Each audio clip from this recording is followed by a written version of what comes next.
Kiai Haji Khaironi Hidayat SAGMM selaku Kepala Kantor Kementerian Agama Kabupaten Sumeneb. Yang kami hormati PLT Kasih Pendidikan Diniah dan Pondok Pesantren Bapak Edi Haryanto SAG MPD. Yang kami hormati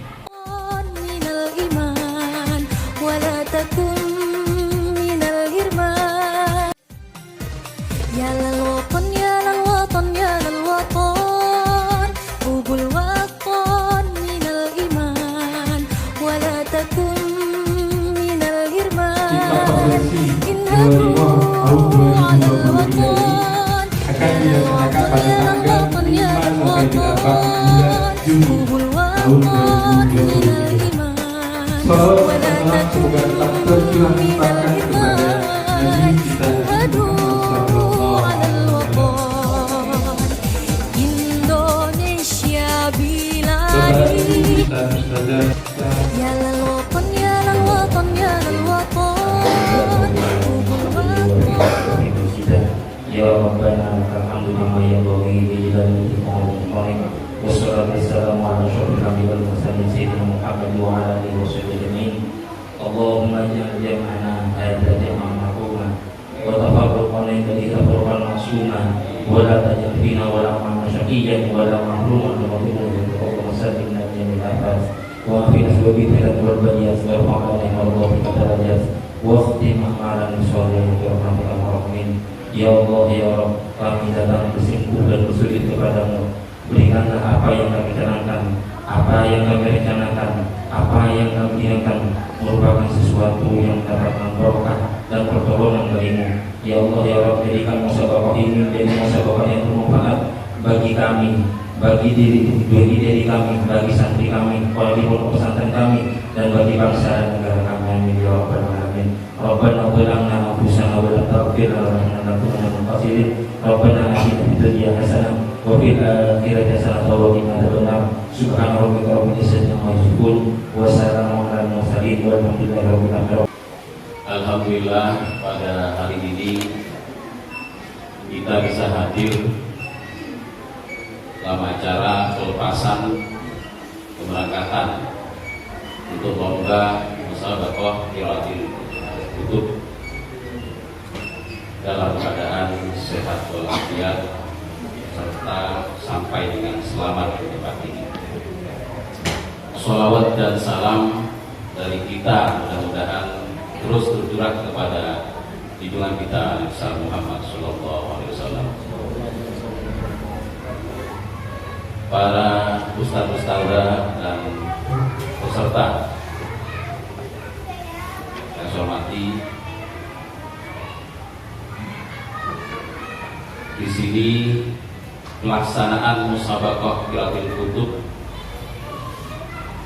terencana dari tanggal 5 sampai tanggal 8 bulan Juni 2023 yang bertempat di Pajak. Total peserta dari ULA yaitu 6 orang, putra dan putri, Wusta 9 orang, kuliah 26 orang,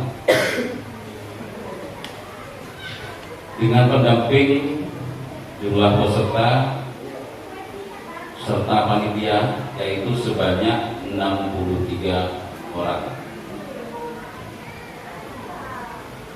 Untuk jadwal keberangkatan ini kita masih menunggu dari informasi dari Kanwil jam berapa pembukaan yang akan dilaksanakan pada tanggal 5 tersebut. Jadi kepada Bapak dan Ibu ustadz-ustadzah terus aktif memantau grup WA sehingga tidak tertinggal ketika ada informasi yang harus segera dibaca atau diketahui.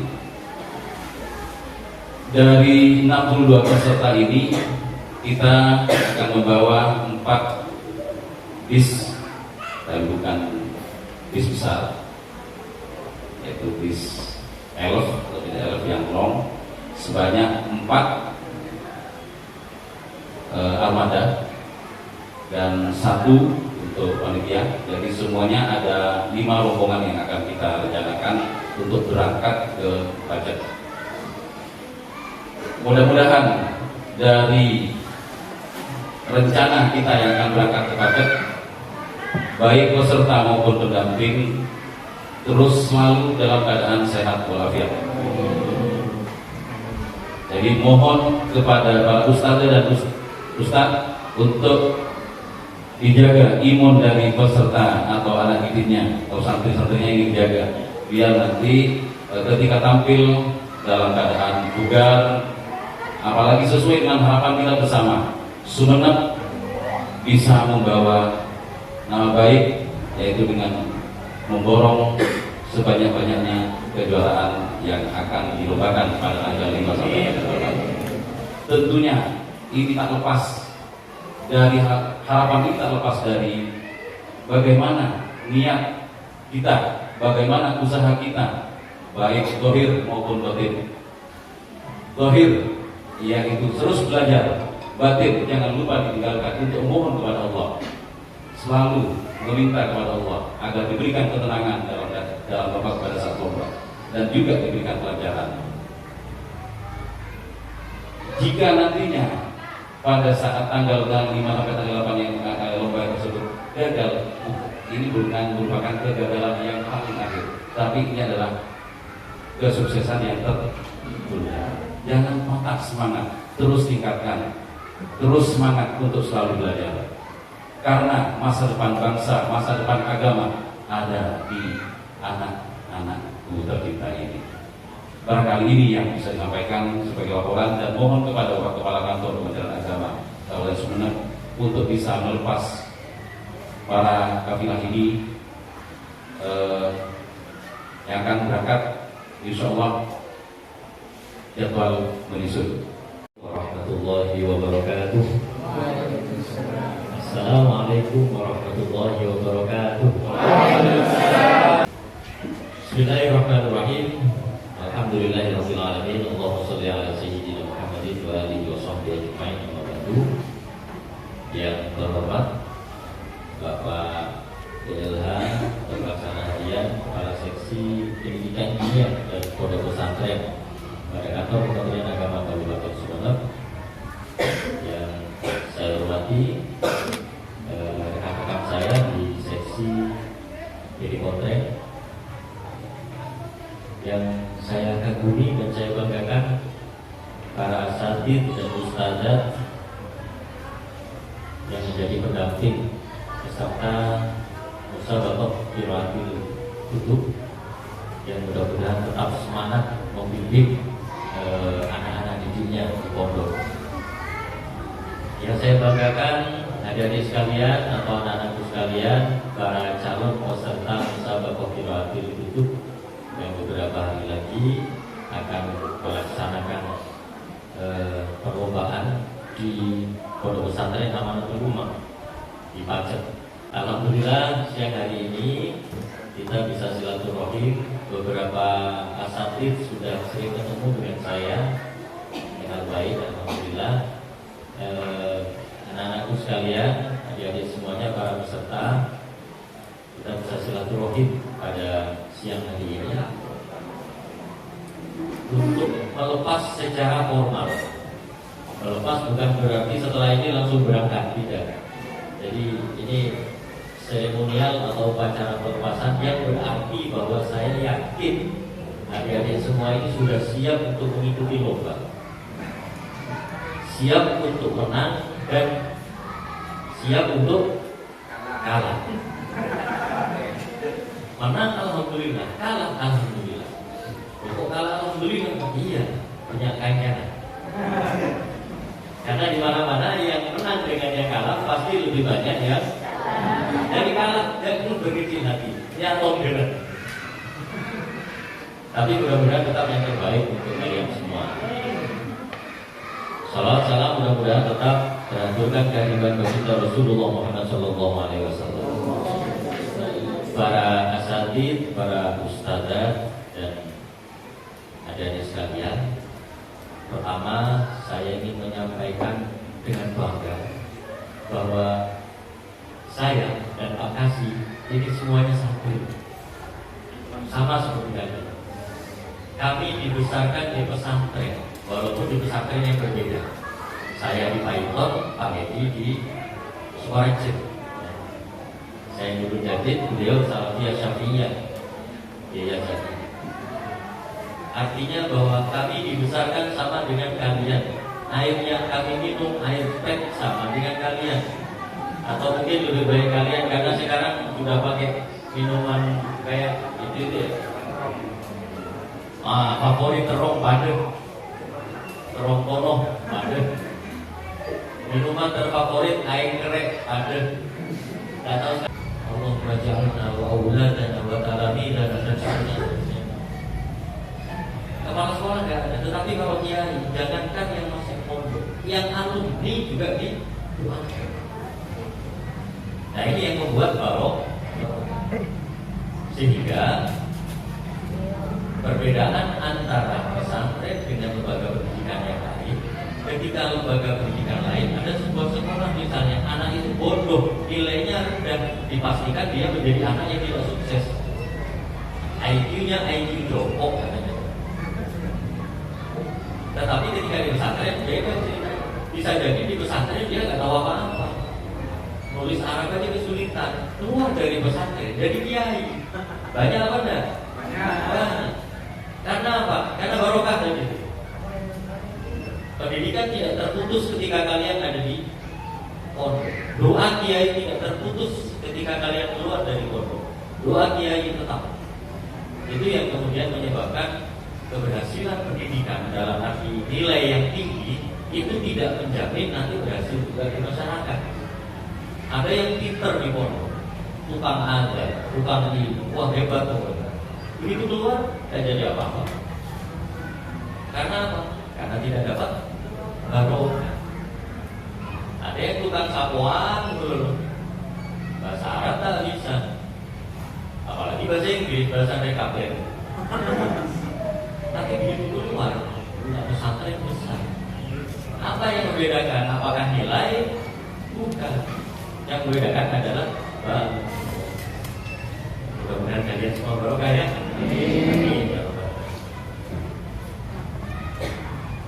Saya kalau tidak dapat barokah, tidak bisa. Kenapa? Jujur di Gunung saya pernah gara-gara nonton film, tetapi niat saya baik.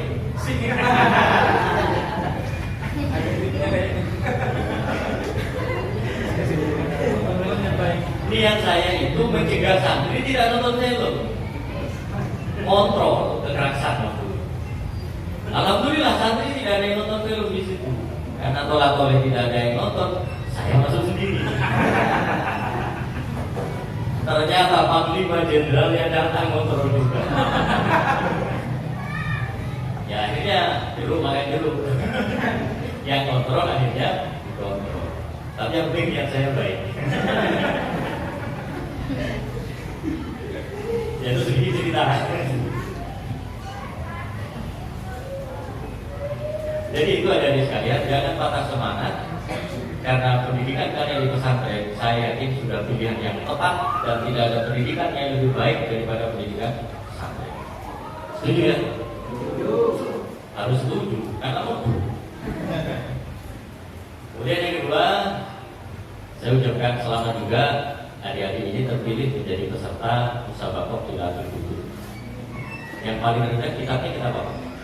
Fathul Qorib. Masih ada Safinatun Najah. Safinatun Najah. Paling rendah itu dalam artian begini, rendah itu mohon maaf ya tanpa mengurangi rasa hormat saya kepada para muallif. Rendah itu maksudnya tatanan bahasanya itu rakyat. Kemudian kitabnya tidak begitu tebal misalnya. Karena kalau dari segi tatanan bahasa, kitab-kitab itu setelah saya pelajari ada level ekonomi, ada kelas eksekutif, ada super eksekutif. Kalau yang bahasanya merakyat betul-betul merakyat dan mudah dipahami, sangat fundamental. Karena materinya juga materi-materi yang sangat mendasar, disesuaikan itu oleh para muallif adalah seperti tadi itu Safinah. Jadi Syekh Nawawi Al-Bantani Ini orang yang luar biasa, sangat empati, sangat memahami bahwa orang Indonesia bukan orang Arab. Sehingga beliau mengarang kitab yang bahasanya mudah dipahami. Materi-materinya pun materi yang sangat mendasar yang menjadi kunci utama beragama Islam. Ada yang intermediate, ya intermediate seperti Ibnu Hajar itu intermediate itu. Kitab-kitab seperti Fathul Qorib, kemudian kitab apalagi ya yang selevel Fathul Qorib itu Al-Muhaddab misalnya, ini intermediate yang kelas eksekutif. Ada yang super eksekutif. Kalau sudah karangan Syekh Zakaria Al-Ansori, Masya Allah, yang tipis saja tuh Fathul Tulab itu waduh Masya Allah. Apalagi yang besar Fathul Wahab. Lebih sulit mana Fathul Wahab dengan Fathul Mu'in? Kalau menurut saya lebih sulit Fathul Wahab. Mengapa? Kalau Fathul Mu'in itu ruwetnya kan ada di akhirnya. Domir yang di halaman 36 bisa jadi akhirnya ada di halaman 30. Begitu ya kalau Fathul Mu'in. Tapi kalau Fathul Wahab, Masya Allah, dari siapul kalamnya saja itu luar biasa. Jadi bahasa dan sastranya Syekh Zakaria Al-Ansori itu sangat. Nah, untuk yang paling bawah, yang paling rakyat ini kitab Sabinan ya, Sabinatun Najah. Sabinatun Najah itu kitab yang mudah dibaca, tetapi kalau tidak pernah belajar nahwu sorof, nggak mungkin bisa. Oleh karena itu, saya sangat menghargai kalian, menghargai adik-adik ini yang sudah bisa baca kitab Safinah. Apalagi yang lain. Mudah-mudahan nanti ilmunya terus berkembang ya. Saat ini tidak banyak orang yang intens mempelajari kitab mudah, nggak ada. Dengan adanya HP, Android, hampir semua bisa diterjemahkan. Bahkan bahasa bayi itu sekarang bisa diterjemahkan. Jadi kalau bayi itu bilang oh berarti ngantuk. Kalau bilang oh berarti dekol. Ada terjemahannya juga. Jadi orang lebih banyak film instan langsung tahu terjemahannya tanpa ingin ruwet-ruwet untuk belajar bagaimana cara baca kitab. Tidak perlu hafal dunia, tidak perlu hafal alfiyah, tidak perlu hafal qawaidul ihlal, tidak perlu hafal amfilatut tasrifiyah. Begitu ada terjemahannya selesai. Tapi kurang barokah. Kurang barokah. Karena apa? Sesuatu yang dilakukan atau yang didapatkan secara mudah itu barokahnya kurang. Ya, sesuatu yang diperoleh secara mudah itu barokahnya pasti. Kalian susah payah, dunia dihafalkan, imriti dihafalkan, yang imriti yang biasanya dikenal dengan Umaryuto itu. Dan tulisannya Ain, He, Ro, Ya, O, Alif Lajina. Siapa betul? Umaryuto. Padahal yang dimaksud adalah imriti. Begitu kita Kafrawi dibilang kafir waya. Tahu kitab Kafrawi? Ya, salah dunia. Tulisannya Kaf, Fa, Ro, Wawu, Ya. Kafrawi dibaca kafir waya. Ya terserah. Kalian belajar itu, menghafalkan alfiyah dan seterusnya. Itu pasti diberi apresiasi oleh Allah. Oleh karena itu saya ucapkan selamat kalian menjadi orang-orang terpilih yang masih intens dan mau belajar kitab. Paling kalian nanti kalau sudah ini ya, kalau sudah belajar alfiyah itu bukan hanya sekedar kitab nahwu, tapi kitab filosofi kehidupan juga. Banyak hal-hal penting yang ada di dalam alfiyah itu kemudian dikaitkan dengan perekonomian, dikaitkan dengan budaya, dikaitkan dengan tasawuf, dikaitkan dengan manajemen. Nah, saya paling tertarik itu ketika kaitannya dengan manajemen, ada satu bait yang mengatakan seperti itu, kalau nggak salah ya, bahwa ada jadi dari budi pada ambil birofin ambinas di amal. Nah, itu ilmu manajemen tingkat tinggi, tapi ada di alfiyah.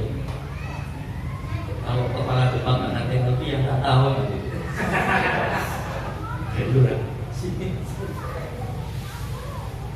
Nah, ilmu-ilmu seperti ini ya, barokah semacam kalian ini hanya dimiliki oleh orang-orang yang dipilih oleh Allah Subhanahu wa Ta'ala. Oleh karena itu, sekali lagi saya ucapkan selamat, kalian menjadi orang-orang yang masih intens mempelajari kitab kuning, dan saya yakin kita berdoa bersama, mudah-mudahan ini menjadi barokah dari Allah untuk kalian.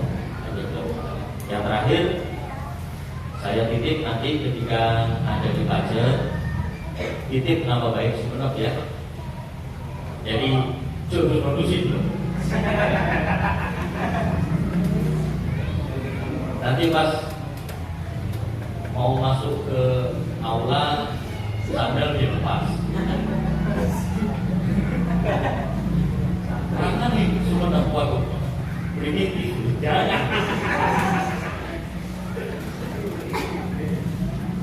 Kemudian juga tampilkan akhlak yang baik yang mencerminkan akhlak Sumenep. Ingat, Sumenep ini tidak sama dengan Madura-Madura pada umumnya.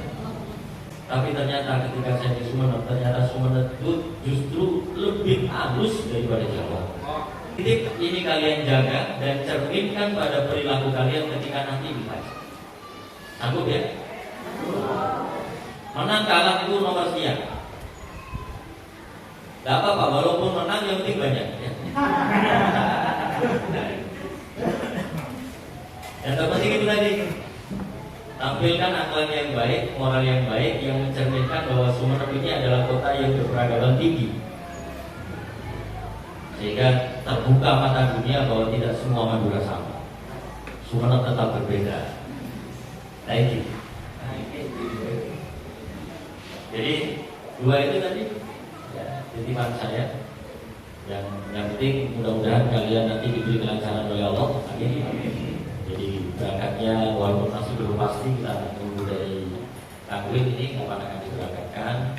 Mudah-mudahan keberangkatannya lancar, kemudian selama ada di Pacet juga semuanya sehat-sehat saja, lancar juga, balik lagi ke Sumenep juga dalam kondisi yang sehat dan lancar. Itu dari Allah Subhanahu wa Ta'ala. Marilah kita lepas kafilah ini dengan doa terbaik dari kita semua dan dengan pembacaan buku kitab Al-Fatihah. Demikian, terima kasih dan mohon maaf. Wassalamualaikum warahmatullahi wabarakatuh.